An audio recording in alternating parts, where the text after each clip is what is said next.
নমস্কাৰ স্বাগতম জনাইছোঁ মোৰ YouTube channel Bhupen Singh official অন্য এটা ভিডিঅ' আশা কৰোঁ সকলো ভালেই আছে আৰু যিমান যি নহ'লেও অসম আৰক্ষী যি ফাইনেল ৰিজাল্ট আছে কাট অফ লিষ্ট আছে সেয়া সকলোৱে ৰৈছে আমি জানো কিন্তু যিমানে নক'লেও সেইটো ৰিজাল্ট দেৰি হ'ব হয়তো ছেপ্টেম্বৰ লাষ্ট মানে এবাৰ মিড টাইমতে দিয়াৰ সম্ভাৱনা আছে বাকী বহুত কিছুমান কথা থাকে তাৰ মাজতে মোক দাদা কৈছে যে আসাম ফৰেষ্ট ডিপাৰ্টমেণ্টৰ আহিব নাই সেইটো কথা সোধে আৰু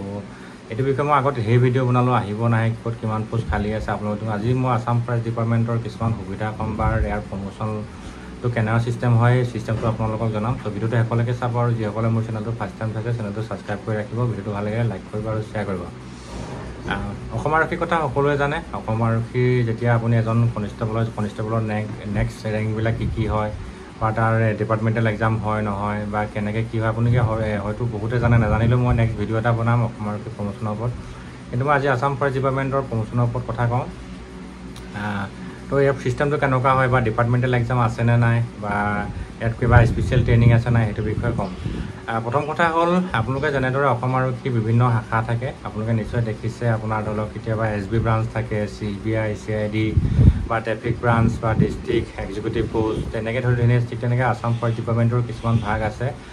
তেনেকুৱা ধৰণৰ ভাগবিলাক ঠিক অসম আৰক্ষীৰ দৰে নহয় কিন্তু আমাৰ অসম বন বিভাগৰো মানে কি হয় কিছুমান ছিষ্টেমত আছে মানে কি ৱাইল্ড লাইফ আছে যাক আমি বন্যপ্ৰাণী বিভাগ বুলি কওঁ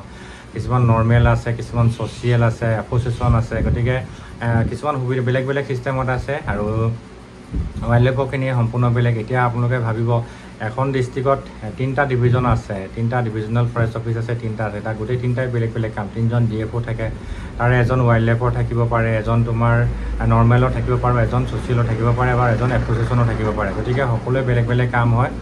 যিমানে যি নহ'লেও মানুহ একেখিনি হয় forest guard Forester 2 Forester 1 deputy ranger এই গোটেই ছিষ্টেমখিনি একেখিনিয়ে হয় মানে ৱাইল্ড লাইফেই হওক বা নৰ্মেলেই হওক বা ছ'চিয়েলেই হওক কিন্তু এটা কথা কওঁ আপোনাৰ যিটো AFPF যিটোৰ বিভাগ আছে AFPFটোৰ সম্পূৰ্ণ কিন্তু পৃথক হয় AFPFটোৰ আমাৰ মানে ৱাইল্ড লাইফ হওক বা আসাম ফৰেষ্ট ডিপাৰ্টমেণ্টৰ লগত একেবাৰে নিমিলে কাৰণ সেইটো সম্পূৰ্ণ আসাম পুলিচৰ যিটো AB শাখা আছে AB শাখাৰ লগতে মিলি যায়গৈ তেওঁলোকক নিৰ্দিষ্ট কিছুমান ডিউটি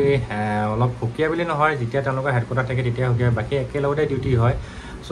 আসাম ফৰেষ্ট বেটেলিয়ন যিটো আছে AFPF সেইটো আপোনাৰ ৱাইল্ড লাইফতো ডিউটি হয় নৰ্মেলটো হয় ছ'চিয়েলটো হয় তো সেইকাৰণে মানে কি হয়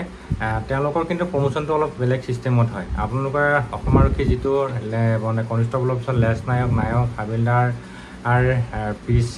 বা ABI তেনেকুৱা হয় ঠিক তেনেকৈ AFPFটো ঠিক তেনেকুৱা প্ৰমোশ্যনে হয় ফাৰ্ষ্ট টাইম তোমাৰ কনিষ্টেবল সোমালে তাৰপৰা নায়ক পালে তাৰপৰা নায়ক তাৰপৰা হাবিলদাৰ আকৌ তাৰপৰা এছিষ্টেণ্ট চাব ইনস্পেক্টৰ তাৰপৰা ইনস্পেক্টৰ ঠিক তেনেকৈ ধৰণৰ পুলিচৰ লগত সোমায় কিন্তু বাকী যিখিনি অন প্ৰমোশ্যন আছে অলপ ফৰেষ্ট গাৰ্ডত যদি সোমাই নেক্সট প্ৰমোশ্যন আপুনি ফৰেষ্টাৰ 2 পাব ফৰেষ্টাৰ 2 পিছত আকৌ ফৰেষ্টাৰ 1 পাব তাৰপৰা আকৌ ডেপুটি ৰেঞ্জাৰ পাব তাৰপৰা ৰেঞ্জাৰ পাব তেনেকুৱা এটা ছিষ্টেম হয় আৰু ফৰেষ্ট ডিপাৰ্টমেণ্টত আজি তাৰিখলৈ কোনো ডিপাৰ্টমেণ্টেল এক্সাম অনুষ্ঠিত হোৱা নাই হয়তো ভৱিষ্যতে কি হয় সেয়া সময় পাব কিন্তু একোতে না AFPFতে হওক বা না অন্য ফৰেষ্ট গাৰ্ড ফৰেষ্টাৰ 2 তাতে হওক কিন্তু বা ফৰেষ্টাৰ 1তে হওক কিন্তু ডিপাৰ্টমেণ্টেল এক্সাম একেবাৰে আজি তাৰিখলৈকে হোৱা নাই মানে নাই বুলি ক'লেও ভুল নহ'ব আৰু বাকী যদি আপোনালোকে মোক বহুতে সোধে দাদা এইটো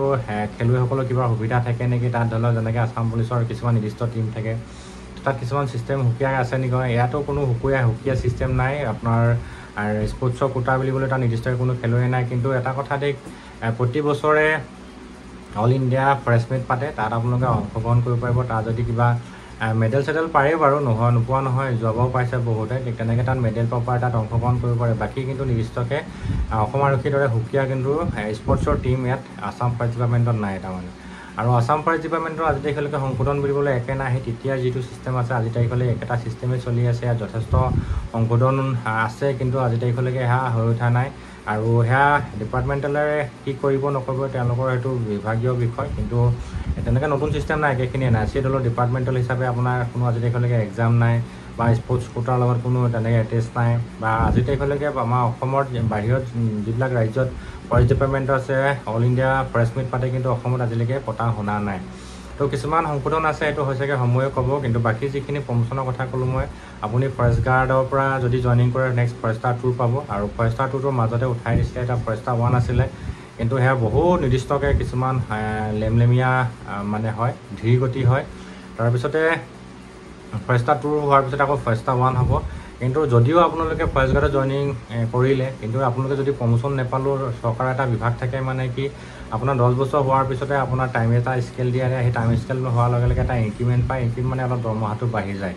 আৰু আসাম ফৰেষ্ট মানে APF হওক বা ফৰেষ্ট গাৰ্ড ফৰেষ্টাৰ 2 হওক বা ফৰেষ্টাৰ 1 হওক প্ৰতিটো ছিষ্টেমতে একেটা যদি আপোনালোকে চৰকাৰৰ যি 10 বছৰীয়া নীতি আছে 10 বছৰীয়া প্ৰমোশ্যনৰ যি নীতি আছে সেই নীতি যদি নাপায় তেতিয়া আপোনালোকৰ এটা চৰকাৰে টাইম স্কেল দিয়ে সেই টাইম স্কেলটো পাই থাকিব তাৰপিছতে ফৰেষ্টাৰ 2 পৰা যেতিয়া আকৌ ফৰেষ্টাৰ 1 পাব তাৰো বহুতখিনি সময় লাগে তাৰ কাৰণকেইটা হ'ল আজিকালি ডাইৰেক্ট ৰিক্ৰুইটমেণ্ট হয় ফৰেষ্টাৰ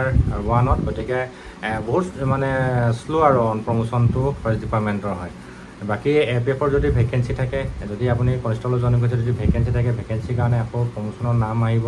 লেছনায়ক ক্ৰুজ হ'ব লেছনায়ক কৰাৰ পিছতে আকৌ নায়ক পাব আপুনি বা লেছনায়ক পালে লেছনায়ক পৰা আকৌ নায়ক পাব নায়কৰ পৰা আকৌ ক্ৰুজ হ'ব তেতিয়া আকৌ হাবিলদাৰ পাব আকৌ ক্ৰুজ হ'ব তেতিয়া PC বা SI পাব ঠিক তেনেকুৱা ধৰণৰ ছিষ্টেম আছে গতিকে আসাম ফৰেষ্ট ডিপাৰ্টমেণ্টৰ APF আৰু আসাম ফৰেষ্ট গাৰ্ড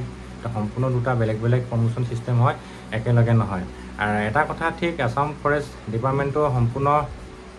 পৰ্যায়টো অলপ চিভিল টাইপলৈ গুচি যায় আৰু APFটো এটা মানে কি হৈ যায় আসাম পুলিচৰ যিটো AB শাখাৰ লেভেলটোলৈ গুচি যায় চ' ভিডিঅ'টো ইমানেই আশা কৰোঁ ভিডিঅ'টো নিশ্চয় বুজি পালে ভাল লাগিলে লাইক কৰিব শ্বেয়াৰ কৰিব ধন্যবাদ